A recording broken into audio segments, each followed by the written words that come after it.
We are, of course, coming up on the 2014 midterm elections. We will have lots of coverage and analysis and previewing of what might happen and the repercussions. We're going to get to all that, but I want to step back for a second. Over the weekend, I had a little time to read some different articles about the election and about elections historically, and I started thinking about how Democrats and Republicans unquestionably disagree about what the biggest problems are in this country. And we can ignore that just for a second and focus in specifically on what Republicans have identified as the biggest problems in our country.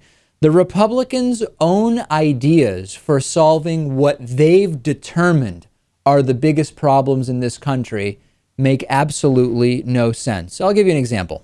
Debt and deficit, right? We hear from the right all about debt and deficit. We haven't heard about it so much over the last couple of years because President Obama has actually done a great job in reducing the deficit and starting to at least slow the acceleration of the total accumulated debt.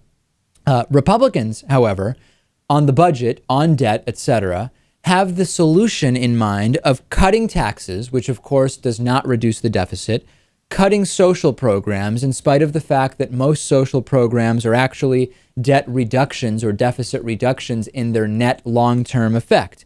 Well, let's analyze that, Lewis. If we were to leave Republicans to uninterrupted fix the problems that they've determined are the big problems, their so-called solutions would only make the problem worse. Well, you know what we'd have? You can see examples of this in countless states in our country. Look at a lot of those red states and you'll see exactly what would happen if you let them do whatever they want. Perfect. Absolutely. And your analysis works perfectly with my next example, which is now that unemployment has been on a steady decline under President Obama, Republicans have been instead choosing to focus on stagnant wages. This is a real issue, although we know that typically wages lag the unemployment rate during a recovery.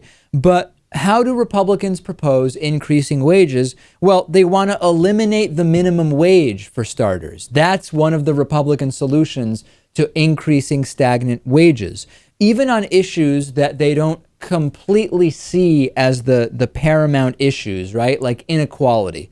Occupy Wall Street has forced the discussion of inequality into the national discussion where even Republicans can't ignore it. We finally get Republicans to admit that inequality is a thing, but they want to give corporations even less oversight. They want to reduce regulation and allow corporations to operate with even fewer restrictions.